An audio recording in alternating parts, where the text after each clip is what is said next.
Hello बच्चों, बेटा कक्षा 4 में आज का हमारा विषय है अमृता की कहानी।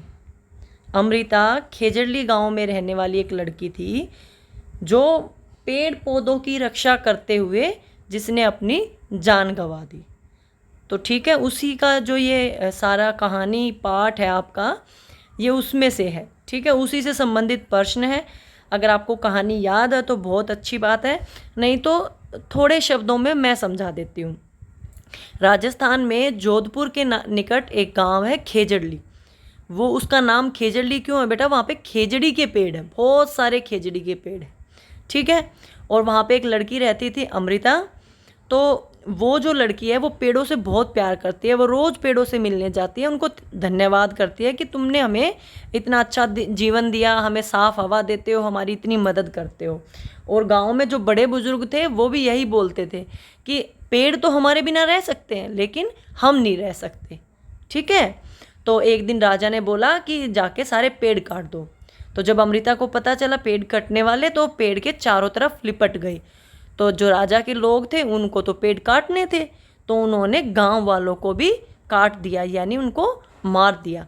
जब राजा को इन सब बातों का पता चला तो उसे बहुत दुख हुआ और उसने बोला कि आज के बाद उस गांव में कोई पेड़ नहीं काटेगा।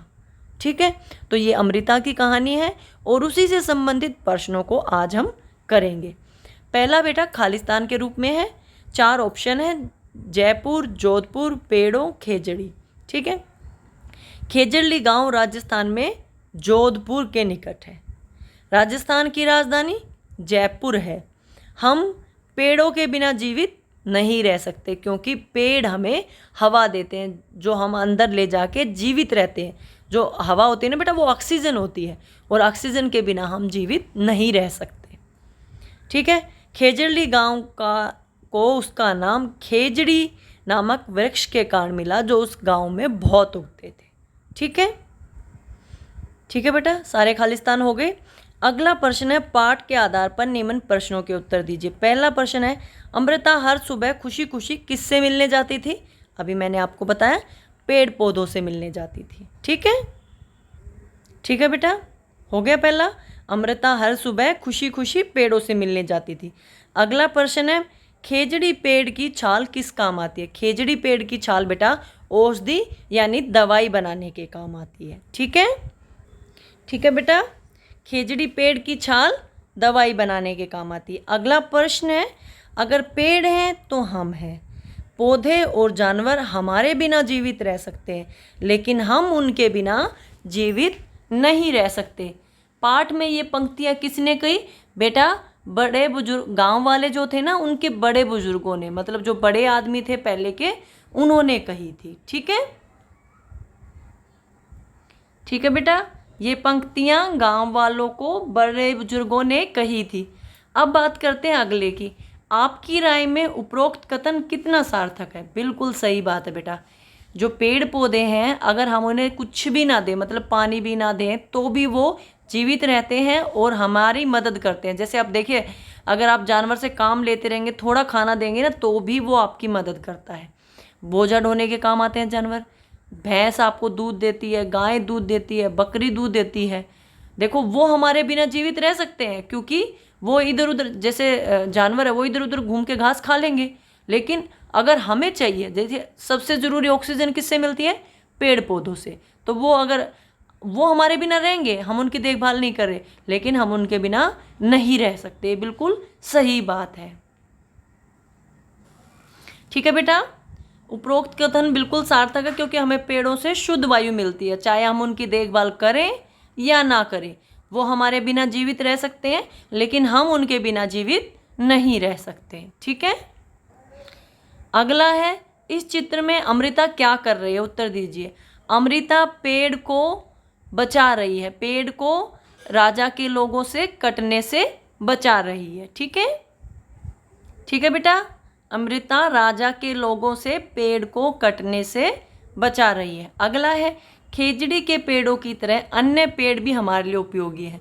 आप घर पर पेड़ों से मिलने वाली कुछ वस्तुओं की सूची बनाइए। फल मिलते हैं, दवाइयाँ मिलती हैं, सब्जियाँ मिलती हैं, शुद्ध हवा मिलती है, लकड़ी मिलती है, कागज़ मिलता है, ठीक है, छाया मिलती है। आप इनमें से जो भी आपको आसान लगे, समझ आए, वो लिख सकते हैं। जो मुझे समझ आएंगे मैं वो लिख देती हूँ, ठीक है। ठीक है बेटा, शुद्ध वायु, छाया, लकड़ी, फल, सब्जियाँ, ये सब मैंने लिखा है। आप और कुछ भी लिख सकते हैं। आप लकड़ी तो मैंने लिख दिया है। आप दवाइयाँ, कागज़, ये सब भी लिख सकते हैं, ठीक है।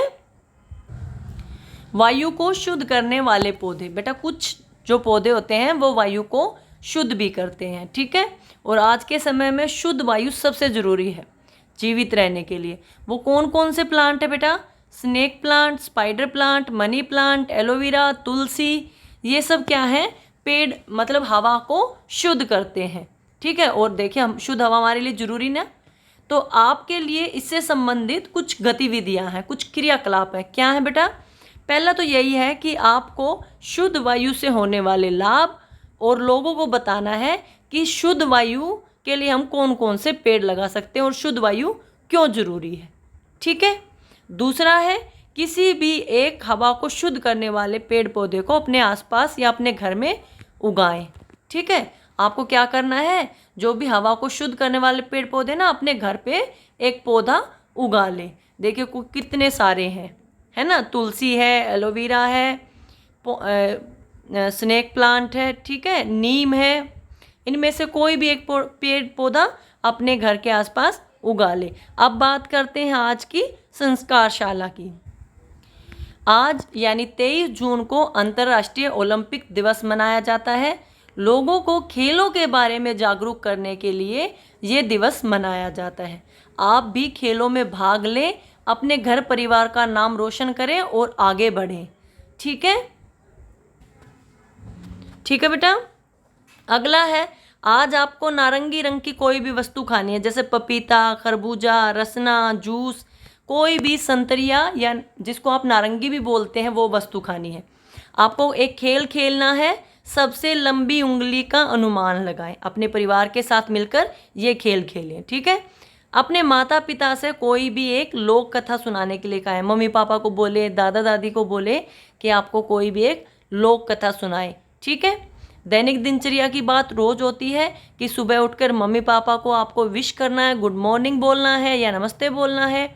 दिन में 2 बार ब्रश करनी है, रोज स्नान करना है, साफ सुथरे कपड़े पहनने हैं, खूब पानी पिएं, संतुलित आहार लें, अपने चेहरे को छूने से बचें, अपने हाथों को बार बार धोएं, अपना स्कूल का काम रोज पूरा करके अपनी क्लास टीचर को भेजें, ठीक है। समझ आ गई सारी बातें?